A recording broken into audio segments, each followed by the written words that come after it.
Upper Great Plains, 1876. While his neighbors raced to stack thick sod walls before winter, former Army wagon master Jack Sloan was building something entirely different, gathering saplings and brush into what looked like an enormous pile around a wooden frame. His neighbors called it wasteful. They called him a fool. Why build a brush pile when proven sod houses had sheltered plains families for decades? Then came the winter of 1884, 25 days of brutal cold. Average temperatures 20 below zero, sustained winds at 15 miles per hour, the killing season that would test every shelter on the frontier. Standard sod houses failed. Interior temperatures plunged to 5 below. Families burned 6 cords of wood just to survive. But Sloan's brush pile maintained a steady 60 degrees while burning only 1 cord.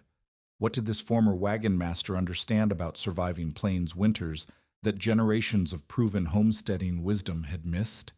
The endless grassland stretched unbroken from horizon to horizon, a sea of buffalo grass and little blue stem that rolled with the constant wind. This was the Upper Great Plains in the mid-1870s, where the Homestead Act had drawn thousands of families to claim their 160 acres of what appeared to be free land. But the prairie that looked so promising in spring revealed its harsh nature when the first winter storm swept down from Canada with nothing to stop them, no forests, no hills, no shelter of any kind.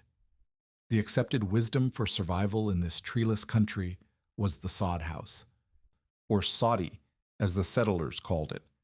Men would cut strips of prairie sod 3 feet long, each piece dense with the interwoven roots of native grasses that had grown for centuries. These sod bricks, roughly 8 to 10 inches thick, would be stacked like masonry to form walls about 2 feet thick. The roof presented the greatest challenge. Some settlers used whatever lumber they could afford to haul from distant sawmills. Others simply laid more sod across wooden rafters. The method seemed logical enough. The material was free, required no long supply lines, and resembled the familiar stone construction many had known back east. But by the spring of 1876, the failures were becoming impossible to ignore. Samuel Morrison had built what everyone considered a fine sod house that previous spring, following every piece of conventional advice. His walls stood 2 feet thick, his roof was properly peaked with split logs, and his chimney drew well. Yet when the winter winds began in earnest, Morrison discovered that his substantial shelter was no match for the prairie's fury. Wind-driven snow found every gap between the sod blocks, penetrating deep into the walls themselves. Moisture seeped through constantly, creating a perpetual dampness that froze into sheets of ice on the interior walls, even when his iron stove blazed at full heat. Morrison burned 3 full cords of precious firewood in a single month, triple what he had calculated just to keep his family from freezing. When spring arrived, he found that freeze-thaw cycles had cracked and shifted his sod blocks, requiring 10 additional days of backbreaking labor to rebuild an entire wall section. Morrison was not alone. The Patterson family's sod house suffered roof damage when accumulated snow and ice caused their support beams to sag dangerously. The Hendricks lost their entire winter's supply of stored vegetables when ground moisture wicked up through their sod floor and froze everything solid. Each family had followed the same proven methods, yet each had discovered that the harsh mathematics of prairie winter, sustained winds penetrating cold, and relentless moisture exposed fatal flaws in what everyone assumed was reliable frontier wisdom. Into this landscape of mounting failures came Jack Sloan in the autumn of 1876. At 42 years old, poor guy, Sloan carried the weathered look of a man who had spent decades solving problems with whatever materials lay at hand. His 8 years as an Army wagon master had taken him across the Southwest, where he had learned that survival often depended on abandoning assumptions and paying attention to what actually worked. During countless nights making camp in hostile territory, he had watched Ute and Apache guides construct shelters that seemed impossibly light, yet somehow kept men warm in mountain snow. These wickiups, as the soldiers called them, were nothing like the heavy log cabins or stone houses Sloan had known growing up in Pennsylvania. Instead, They consisted of bent green saplings formed into dome-shaped frames, then covered with layers of brush, grass, and sometimes hides. What had struck Sloan most was not just how quickly these shelters went up, often in less than 2 hours, but how effectively they seemed to trap warmth. He had seen Apache camps where men slept comfortably through freezing nights, with fires no larger than what a white settler might use to cook breakfast. The secret, he gradually understood, lay not in the weight or thickness of the walls, but in the layers of trapped air created by the brush and grass covering. Sloan also carried knowledge from a different source entirely. During his freight runs through settled areas of Nebraska, he had worked briefly for Heinrich Müller, a German immigrant who built barns using Old World techniques. Müller's structures featured double-shell walls, an inner frame that supported the building, and an outer shell filled with straw or brush that created an insulating layer. Müller had explained that the key was not the insulating material itself, but the dead air spaces trapped within it. A thick straw-filled wall, Müller claimed, could outperform solid stone when it came to holding heat. These two streams of knowledge, indigenous building techniques and European agricultural wisdom, swirled together in Sloan's mind as he observed the repeated failures of his neighbors' sod houses. The standard method seemed to assume that sheer mass would provide insulation, but Sloan could see that the dense sod actually conducted cold from the outside directly to the interior. The flat roofs and vertical walls presented maximum surface area to the wind, while the heavy construction trapped families in a cycle of enormous labor investment followed by disappointing performance. When Sloan began gathering materials for what the neighbors would soon call his brush pile, the social pressure was immediate and intense. Thomas Mackenzie, who had arrived the previous year and built what was considered the finest sod house in the district, made his opinion clear to anyone who would listen. "Brush pile huts are for the Indians and cow camps," he declared, "not for settlers who stake claims and raise families." The sentiment was echoed by others who had invested weeks of backbreaking labor in their sod walls and could not afford to believe there might be a better way. The skepticism extended beyond mere neighbors. When the county land office inspector made his rounds in late 1876, he examined Sloan's unusual preparations with obvious disapproval. The Homestead Act required clear evidence of improvement, and the inspector's manual called for a fixed house of lumber or sod sufficient to show permanent settlement. An experimental shelter of bent sticks and brush hardly seemed to meet federal standards for proving up a claim. Undeterred by the criticism, Sloan began construction in the spring of 1877.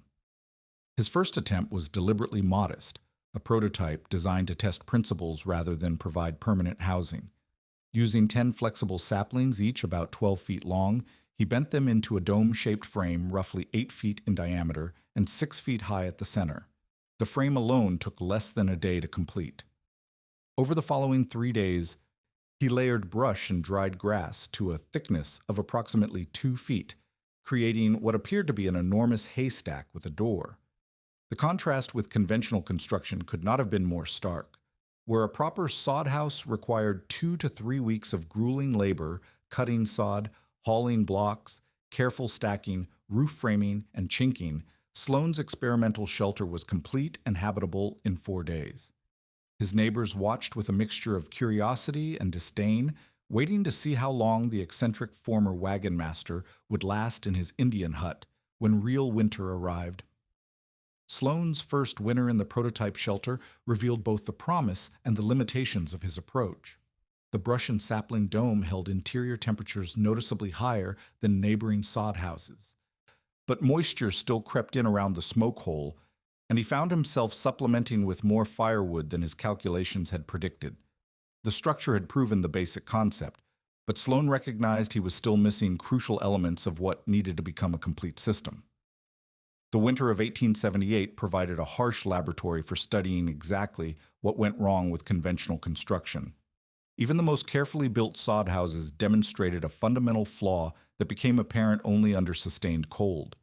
Samuel Morrison's thick walls, which had seemed so substantial during construction, actually worked against him once the deep cold arrived.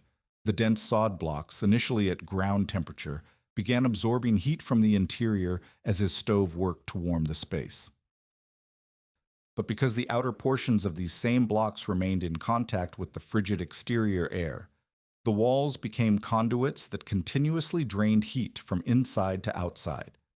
The Mackenzie family's sod house, widely considered the finest in the district, illustrated the problem even more dramatically. Despite walls a full 2 feet thick and a carefully chinked roof, their interior floor temperatures dropped to 5 degrees Fahrenheit during a prolonged cold snap when outside readings hit 20 below.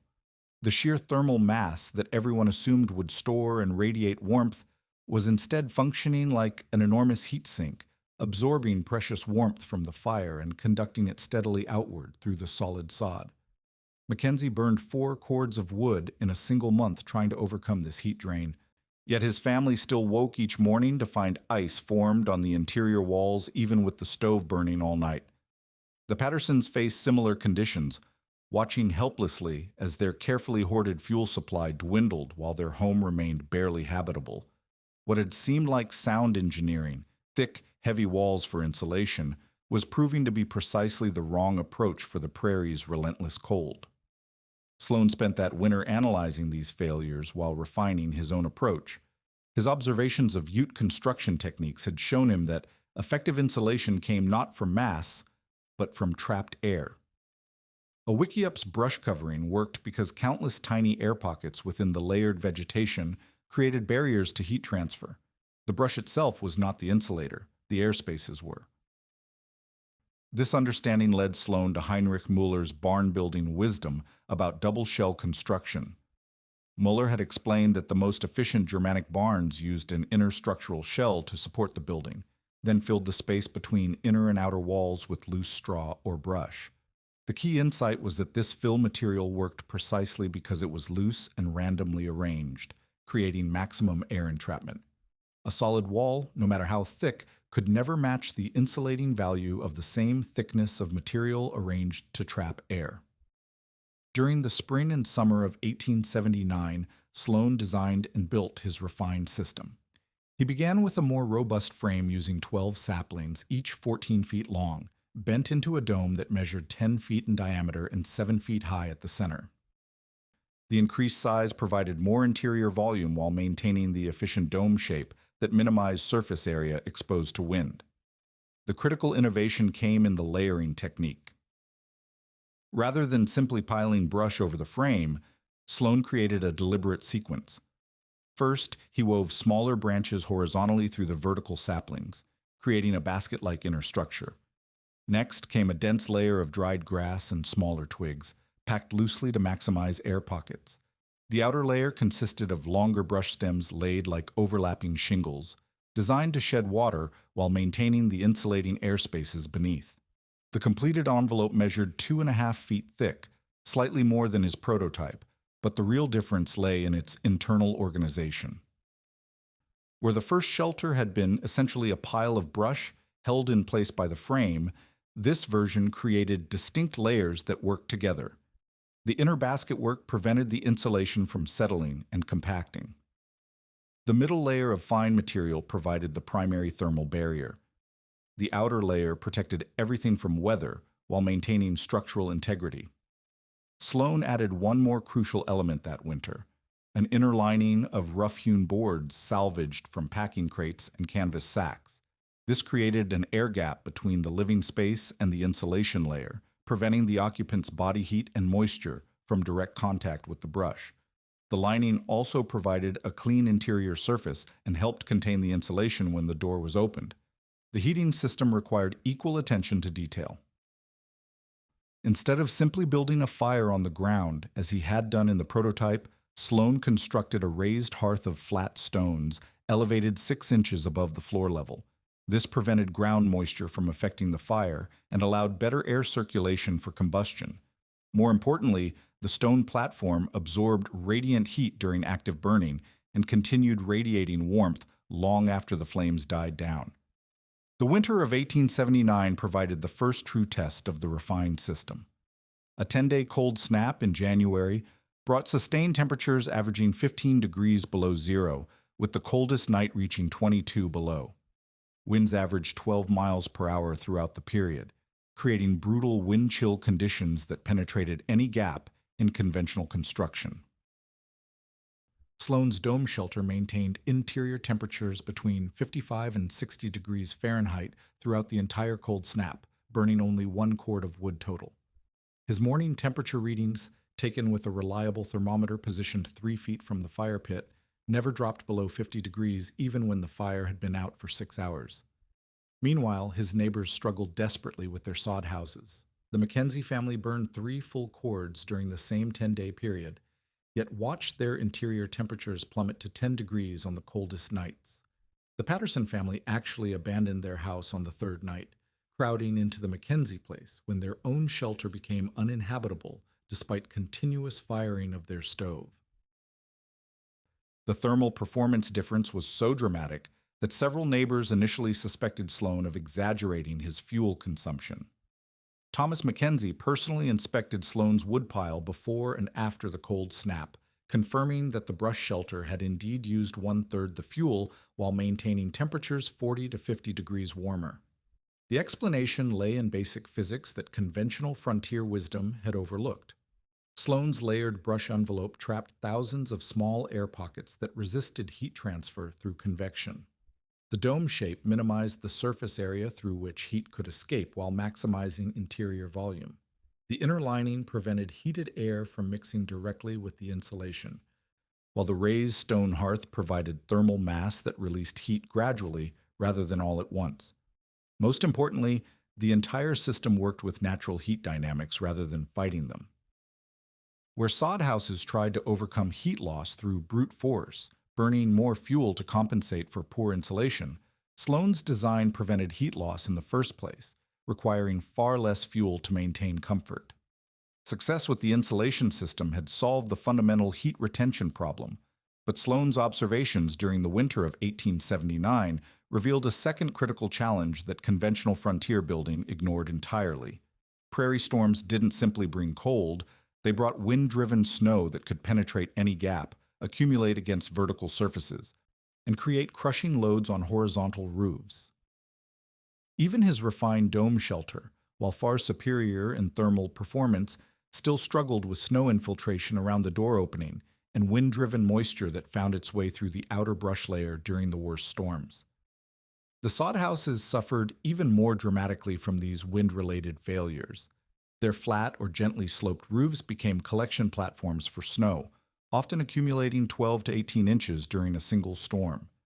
The Hendricks family's roof actually sagged dangerously under the weight of accumulated snow and ice in February of 1880, requiring emergency support posts and 2 days of dangerous roof clearing in sub-zero conditions. Meanwhile, their west-facing wall bore the full brunt of the prevailing northwest winds, creating pressure differentials that drove snow through every tiny gap in the sod block construction. Samuel Morrison faced an even more serious problem when wind-driven snow built massive drifts against the north wall of his sod house. The accumulated snow, packed hard by constant wind, rose nearly to his roof line and created a ramp that allowed subsequent storms to deposit snow directly onto his roof.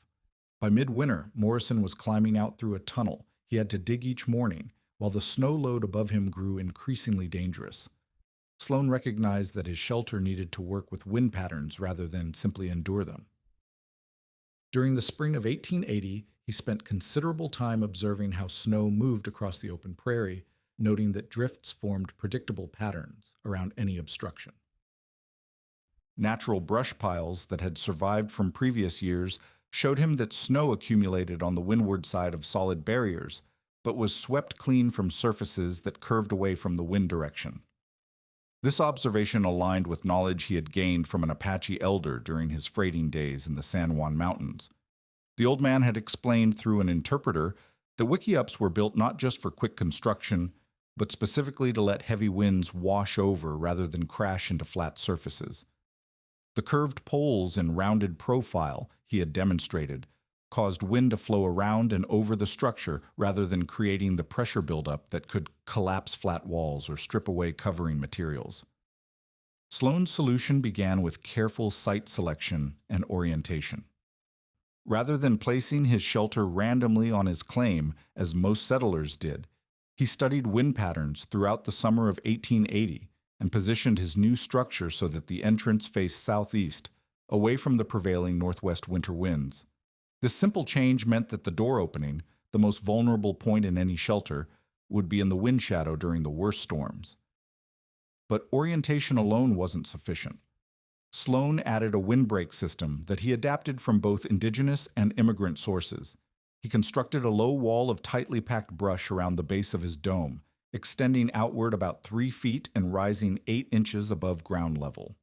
This skirt served multiple functions. It disrupted wind flow at ground level where it carried the most snow, created a buffer zone that allowed blowing snow to settle before reaching the shelter wall, and provided an additional insulating layer at the critical junction between the structure and the cold ground. The most significant innovation came from an unexpected source. Lars Peterson, a Scandinavian carpenter who had arrived in Nebraska in the summer of 1880, was building a barn using techniques from his homeland where snow loads were a constant concern. Peterson had grown up in a region where roofs routinely carried several feet of snow, and he understood that the key to survival was not building strong enough to support the load, but building to shed the load before it became dangerous. Peterson showed Sloan how proper roof angles could make snow removal automatic. In his homeland, barns were built with steep-angled roofs that encouraged snow to slide off under its own weight rather than accumulate. But more importantly, he demonstrated a ventilation system that prevented the formation of ice dams that could trap snow and create structural problems. Sloan adapted these principles to his dome design by modifying the frame geometry. Instead of the purely hemispherical shape he had used previously, he created a steeper profile that rose from the ground at approximately a 30-degree angle before curving to meet at the apex. This modified dome shape encouraged snow to slide down and off the structure while maintaining the wind-shedding characteristics of the curved form. At the highest point of the dome, Sloan installed a ridge vent system adapted from Peterson's barn design. The vent consisted of a narrow opening about 6 inches wide that ran along the top of the dome for approximately 2 feet. This opening was covered by a movable flap made of overlapping pieces of bark that could be adjusted to control airflow. During calm weather, the vent could be opened slightly to allow smoke and moisture to escape. During storms, it could be sealed completely to prevent snow infiltration while still allowing minimal ventilation through gaps in the flap system. The winter of 1881 provided the first test of these wind management modifications. A December storm brought sustained winds of 20 miles per hour with gusts exceeding 30, accompanied by 18 inches of new snow over a 48-hour period. Sloan's modified dome shed snow continuously throughout the storm, never accumulating more than 3 or 4 inches on the steeper sections of the roof. The brush skirting performed exactly as intended, creating a calm zone around the base where wind-blown snow settled harmlessly rather than building pressure against the structure. In sharp contrast, the Mackenzie family's sod house collected the full load of storm snow on its flat roof, requiring Thomas Mackenzie to risk his life climbing up during the storm to shovel off snow before the weight became dangerous. The Pattersons' house developed massive drifts against the north wall that took 3 men 2 full days to clear after the storm passed. But the most dramatic demonstration came during the blizzard of 1882. The storm lasted 72 consecutive hours with winds consistently between 15 and 25 miles per hour, depositing 30 inches of snow across the region. Temperatures during the storm never rose above 5 degrees below zero, making any outdoor work extremely dangerous. Sloan's shelter performed flawlessly throughout the entire event. The steep dome profile caused snow to slide off continuously, leaving less than 2 inches accumulated on the structure when the storm finally ended. The ridge vent, carefully adjusted throughout the storm, maintained adequate ventilation without allowing significant snow infiltration. Most importantly, the brush skirting prevented any substantial drifting against the walls, leaving clear access to the door throughout the entire 72-hour period. The contrast with conventional construction was stark and measurable. Samuel Morrison's sod house accumulated 12 inches of packed snow on the roof and required 2 full days of dangerous clearing work. The Hendricks family was trapped inside for an additional day while neighbors helped dig them out from drifts that had built up against their door. Thomas Mackenzie's house, despite being considered the best built in the district, suffered minor roof damage when one support beam cracked under the snow load. Sloane's fuel consumption during the storm remained remarkably low, half a quart of wood for the entire 72-hour period, while maintaining interior temperatures between 52 and 57 degrees. His neighbors, fighting both heat loss and the additional cooling effect of wind infiltration, burned full cords just to keep their families alive. By the summer of 1883, Sloane had proven that his insulation envelope and wind management systems could outperform conventional construction during the worst prairie winters. But these technical victories meant nothing if families couldn't get their shelters built before winter arrived. Every year, he watched new homesteaders make the same critical error, underestimating construction time and arriving at the first hard freeze with inadequate housing. The Patterson family had spent 3 weeks building their sod house in 1879, only to face October storms in a half-finished structure. The Williams family the following year had been caught by an early blizzard while still cutting sod, forcing them to winter in a dugout that barely qualified as human habitation. The mathematics of frontier construction time were unforgiving.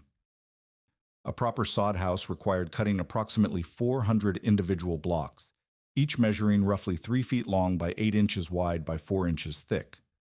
Cutting progressed slowly even with sharp tools. An experienced team might harvest 50 to 70 blocks per day if the weather cooperated and the sod held together properly. Stacking the walls demanded even more time, as each course had to be carefully leveled and gaps chinked with clay mortar. A single family working alone typically needed 14 to 20 days to complete a basic sod house, assuming no delays from weather, tool breakage, or construction problems. This extended timeline created a deadly trap for late-arriving settlers.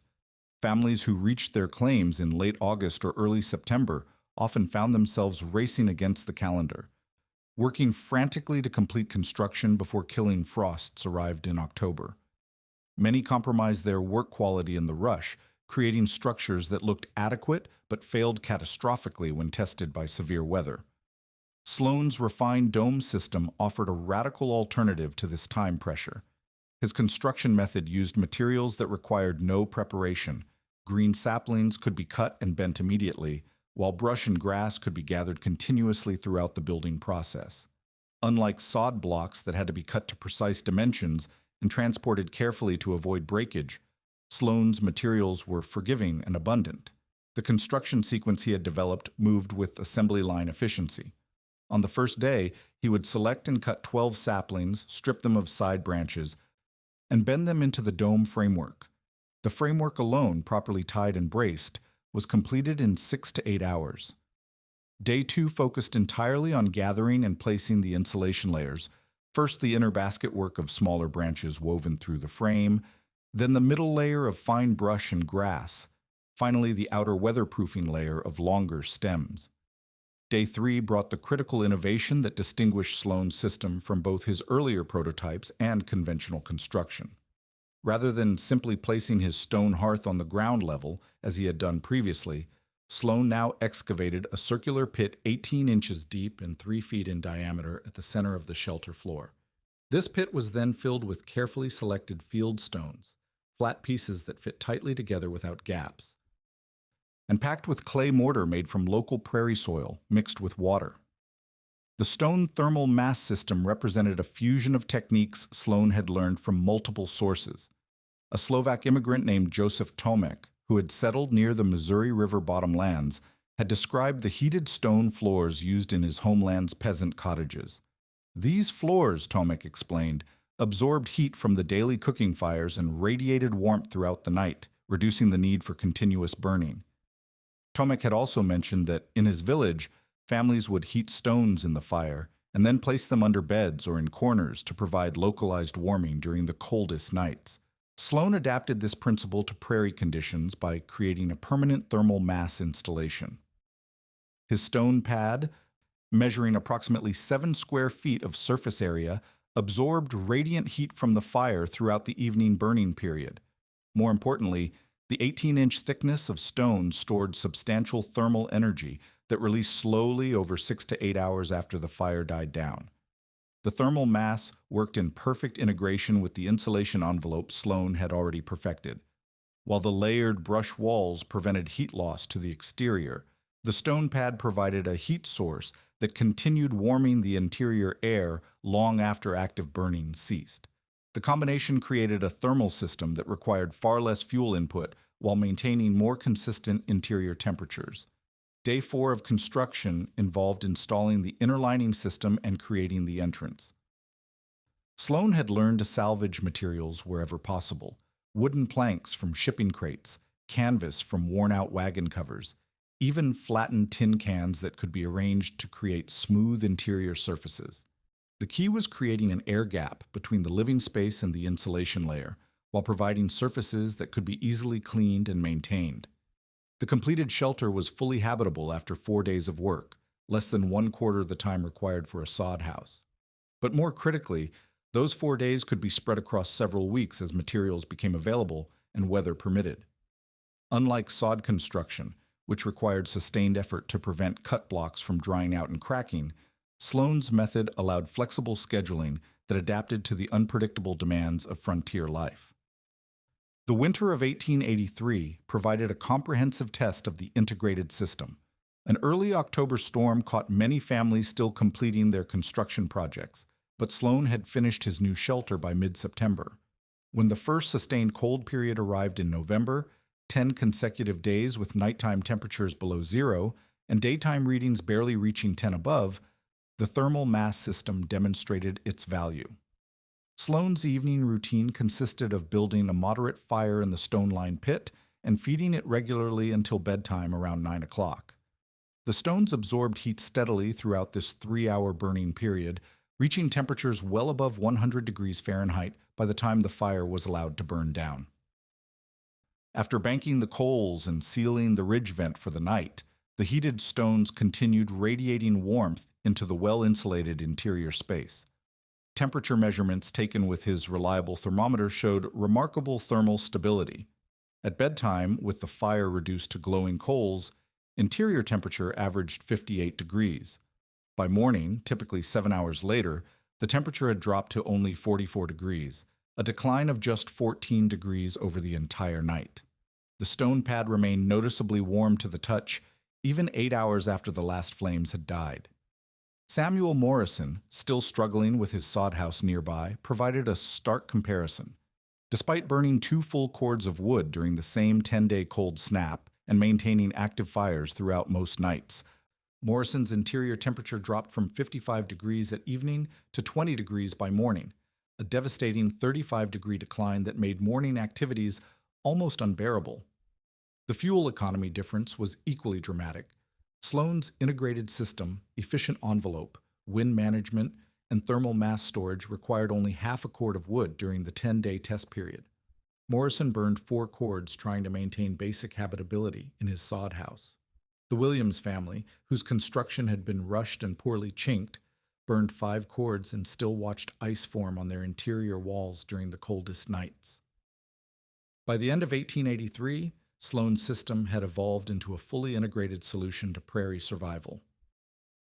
The rapid construction timeline allowed families to achieve shelter security before winter arrived. The thermal mass storage system worked with the insulation envelope to minimize fuel requirements while maximizing comfort.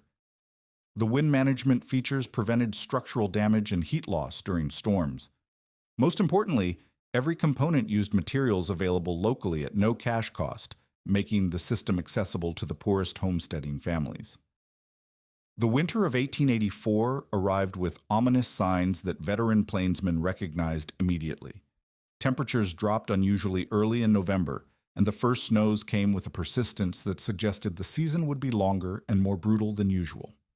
By December, it became clear that this would be the kind of winter that tested every survival system on the frontier and separated proven methods from wishful thinking. The crisis began on December 15th when a massive Arctic air mass settled over the Central Plains and refused to move. Unlike the typical pattern of severe cold snaps lasting 3 to 5 days, this system brought sustained temperatures averaging 20 degrees below zero for 25 consecutive days. Winds remained steady at 15 miles per hour throughout most of the period, creating wind chill conditions that made any outdoor activity dangerous. Snowfall accumulated steadily, depositing 30 inches over the course of the extended cold period and cutting off supply lines to the scattered homesteads.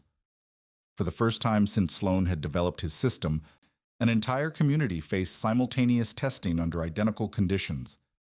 7 families within a 5-mile radius had built shelters during the previous 3 years, representing the full range of frontier construction methods. The Mackenzie and Morrison families still occupied their original sod houses, now reinforced and modified based on earlier failures. The Williams family had built a second sod house using thicker walls and a steeper roof. The newly arrived Henderson family had constructed what they considered an improved sod house with a wooden floor and better chinking. Only the Patterson family had adopted any elements of Sloan's approach, building a hybrid structure that combined sod walls with a brush-insulated roof. The sustained nature of the 1884 crisis created conditions that no previous test had matched. Fuel supplies, which families had calculated based on normal winter consumption, proved completely inadequate for the extended period of extreme cold. The Mackenzie family, whose sod house had been considered the district's finest, burned through their entire winter wood supply, 6 cords, in the first 15 days of the cold snap.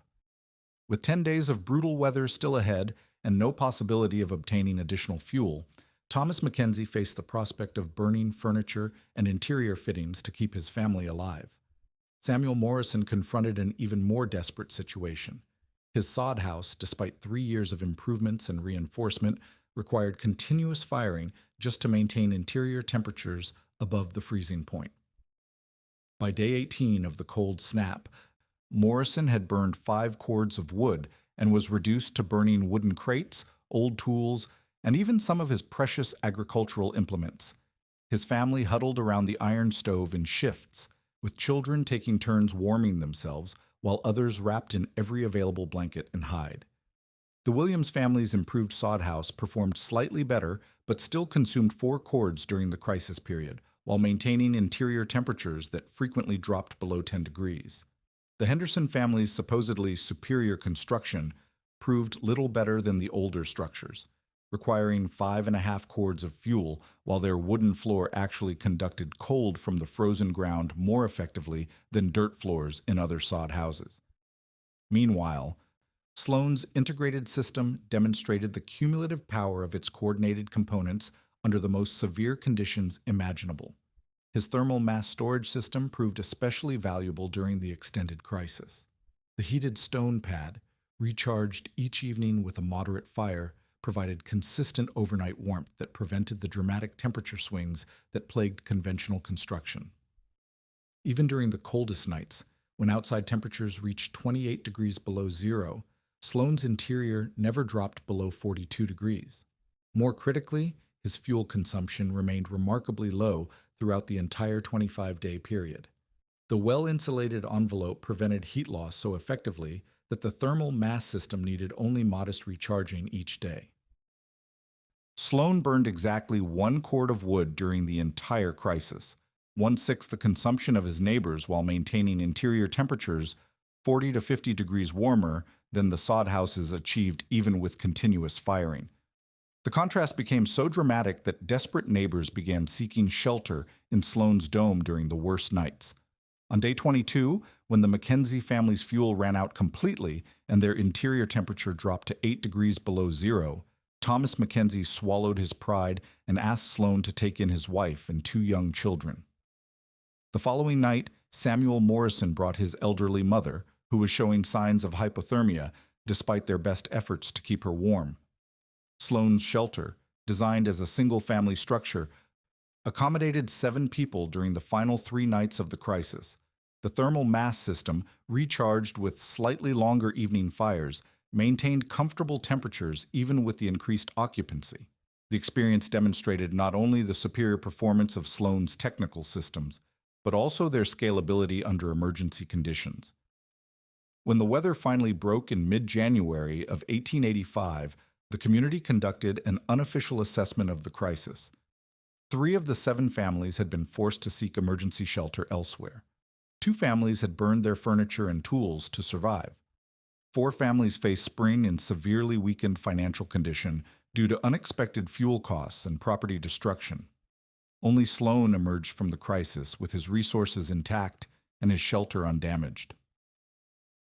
The county land office inspector, who had initially questioned Sloan's unconventional approach, arrived in February to assess storm damage and improvement status.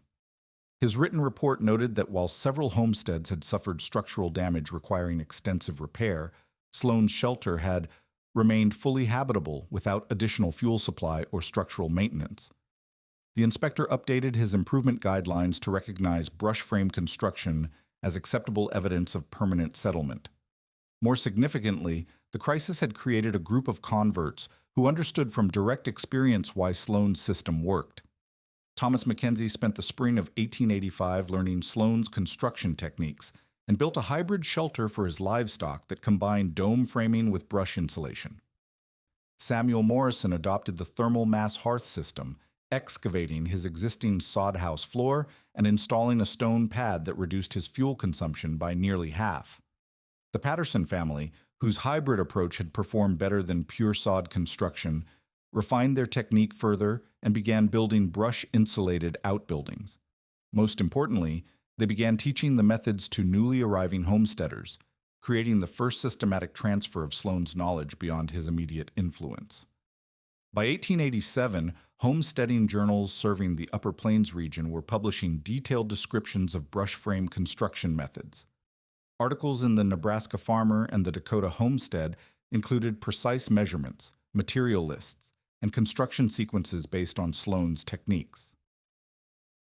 The methods spread rapidly among families who had heard survival stories from the winter of 1884 and wanted proven alternatives to conventional construction.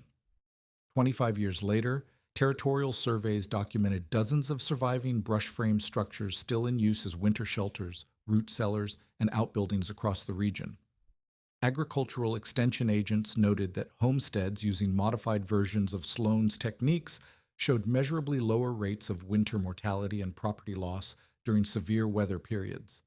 The core principle that Sloan had proven, that intelligent design could overcome material limitations, became part of the accumulated frontier, wisdom passed down to subsequent generations. His integration of indigenous knowledge, immigrant techniques, and practical innovation demonstrated that survival on the plains required adaptation rather than rigid adherence to familiar methods from different environments.